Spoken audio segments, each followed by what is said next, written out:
Alayor Kengalu. I am a physicist, and we want to discuss a little bit about TMS and what the nature of TMS is. TMS is transcranial magnetic stimulation. The name basically tells the whole story. It's magnetic pulses which are sent through the skull, through the cranium to stimulate the brain. Magnetic pulses can generate electrical field. So if you pulse with a magnet, you can actually generate electric field, just like when you flip the switch and the light overhead turns on. So we can actually do that non-invasively by a pulse that passes through the skull, through the skin, and it actually affects the brain. And the reason why TMS is an effective tool is because the brain, actually everything that we perceive, everything that we feel, everything that we think, everything that we see is really, as it goes through our face, through our eyes, through our ears, and through our nose, through our skin, they are really, all these different body parts are really detectors of stimulations that we are surrounded with, but they actually convert the stimulation, convert the light. Our eyes, the only function of the eye is to convert light into electrical signal. The function of our ear is to convert sound into electrical signal. The same thing is true about our skin. The same thing is true about our tongue. All the cells that actually can detect taste, or our olfactory or sense of smell. They are there just to be able to convert signals that are in the real life into electrical signals, because our brain only understands electricity. Only electricity, right? And so that's an extremely important fact for everyone to know. Patients with psychiatric disorders or normal people who might never need psychiatric services.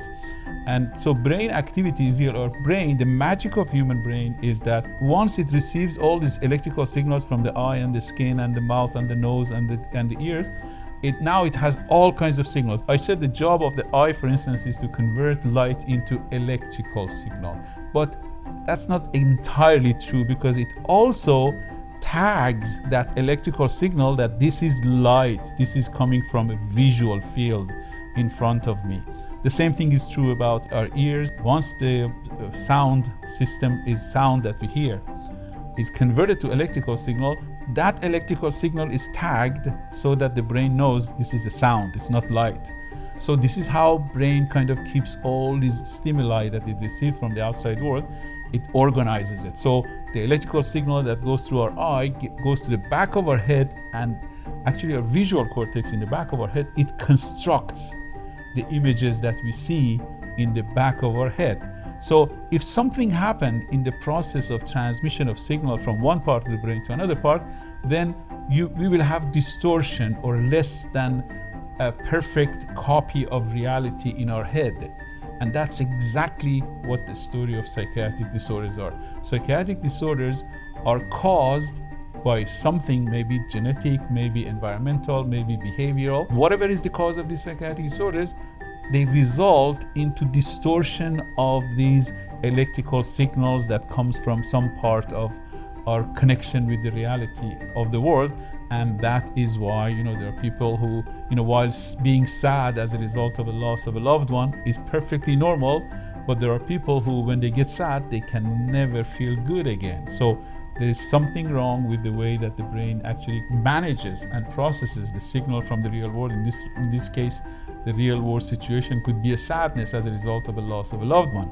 But most normal people can actually get over their sadness after a week or a month or a year. But there are people who don't seem to be able to ever get over the sadness that they fall into. And that's called depression, so it becomes pathological. So this is the reason why knowing that the brain really processes electrical activity is extremely important. So if your brain is an electrical creature, it has to be treated with electrical stimulations. And neuroscience tells us exactly what the neuroscience of brain can tell us about the usefulness of TMS. I'm Marta Moreno, clinical neuroscientist. So TMS mimics neuronal activity. So by sending the electromagnetic pulses through the skull to the brain, you induce an action potential at the location, at the site of the stimulation that propagates through the pathway. There's a brain activity, there's changes at the neuronal activity and synapses, there's release of neurotransmitters, so there's changes, electrical changes and neurochemical changes. So it's can be considered as a targeted medication. Also, TMS has been out there for the last 20 years. The magic of the application of TMS nowadays, combined with functional MRI, that allows you to pinpoint specific areas of the brain that are abnormal, so you can personalize treatment. So you can go directly to those exact brain locations that are abnormal and disrupting the overall orchestra of the brain networks. And through the stimulation, you're going to be able to change the pattern of activity. You're going to train the neurons to fire at a certain pattern, at a certain frequency. You're going to induce plastic changes in the brain, and that involves also the reconstruction of pathways, recruiting new areas of the brain that are not being used. For instance, in the recovery of patients with a stroke or traumatic brain injuries, you can recruit areas that have not been affected by the injury, so that in the same pathways, by adding them, you can perform work on the recovery of the symptoms that the patient has lost. For instance, cognitive impairments, vision problems. By recruiting other areas, thanks to the redundancy of the brain, you can compensate for function loss and reconstruct the brain. Also in patients, for instance, with neurodevelopmental disorders, by application of the TMS over the course of the years, you can induce really plastic changes in the brain and change the trajectory of that brain, because you're providing that brain with specific activations that naturally that brain does not have. So you can accelerate the maturation of that brain and normalize that brain over the course of the years. So the patient is improved and is no longer considered autistic. We have had that experience over the course of the years. We have also proven that you can increase the IQ of these patients, because these patients lack of brain plasticity. Through TMS, you are also going to be inducing and increasing the neuroplasticity of the brain.